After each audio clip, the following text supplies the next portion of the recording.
Ensuite, deuxième point, c'est le régime de la prise de force.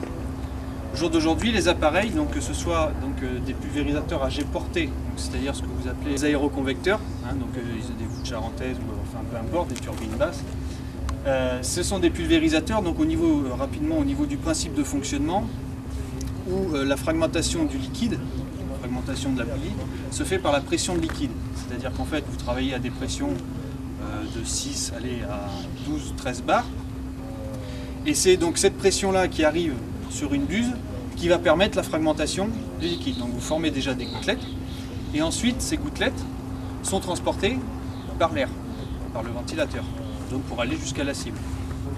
Sur un pulvérisateur pneumatique, le principe est différent puisqu'il y a de l'air également pour transporter la bouillie jusqu'à la cible, mais c'est également l'air qui fragmente le liquide.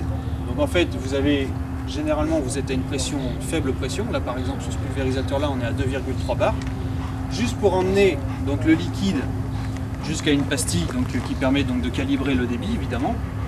Et ensuite, vous avez des gouttes qui arrivent au niveau des tuyères. Et là, c'est la vitesse de l'air qui est très importante. Donc sur un pulvérisateur pneumatique, c'est une vitesse entre 250 et 500 km/h au niveau de la tuyère. Et quand la gouttelette arrive au niveau de la tuyère, c'est ce qui provoque la fragmentation du liquide, l'éclatement de la goutte. Et donc ça fait des gouttelettes qui sont relativement fines. Donc l'air, il fragmente le liquide de par sa vitesse. Donc on a des ventilateurs qui sont des ventilateurs centrifuges qui permettent d'avoir une vitesse importante. Et ensuite, évidemment, l'air permet d'amener le liquide jusqu'à la cible. Donc les pulvérisateurs, les constructeurs, quand ils conçoivent un pulvérisateur, ils le conçoivent pour un régime de prise de force de 540 tours. Voilà. Ensuite, vous avez un rapport de multiplication entre le régime de la prise de force et votre ventilateur. Donc, par exemple, pour un aéroconvecteur, votre ventilateur tourne 3 à 5 fois plus vite que le régime de prise de force. Donc ça veut dire que si vous avez un régime de prise de force qui est insuffisant, par exemple, au lieu d'être à 540 tours, on le rencontre assez souvent, admettons 500 tours par minute, on le mesure avec un capteur au niveau de la prise de force. Si vous êtes à 500 tours par minute, vous perdez 120 à 200 tours minute au niveau du ventilateur. Donc le brassage de l'air n'est plus pareil.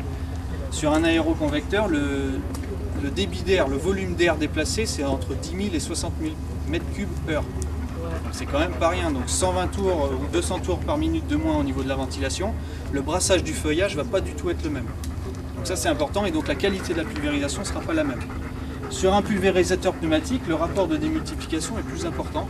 C'est entre 5,5 et 7,5. Donc autrement dit, ça tourne 6 fois plus vite que le régime de prise de force. Et donc là, pareil, si vous êtes à 500 tours, au lieu de 540, vous perdez 200 à 300 tours par minute au niveau de la ventilation. Donc ça va jouer sur quoi? Sur la vitesse de l'air et donc sur la fragmentation de la bouillie. Puisqu'on a dit tout à l'heure que là, ça se fragmentait avec la vitesse de l'air. Et puis après, vous n'aurez pas assez d'air également pour pouvoir atteindre la cible.